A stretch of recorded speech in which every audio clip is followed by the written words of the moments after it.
اللہ تعالیٰ ایسا نہیں ہے کہ لوگوں کو گمراہ کرے یا زبردستی یا ہدایت دے زبردستی، ایسا نہیں ہے اللہ تعالیٰ، یہ طریقہ نہیں ہے، لیکن یہ ہے کہ جو بھی نہیں چاہتا.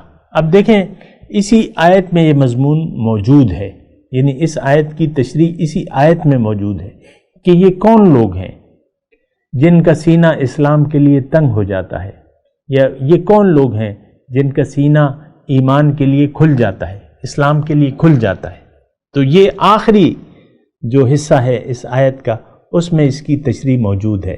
کذالک یجعل اللہ الرجس علی الذین لا یؤمنون.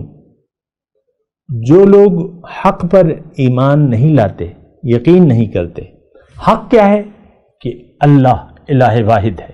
یہ سورت کا جو مرکزی مضمون ہے، اللہ لا الہ الا اللہ، یہ حق ہے.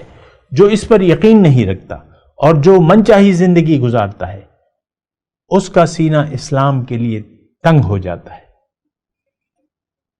یجعل صدرہ ضیقا، سینہ اسلام کے لیے تنگ ہو جاتا ہے، اور اسلام پر اسے عمل کرتے ہوئے موت آتی ہے.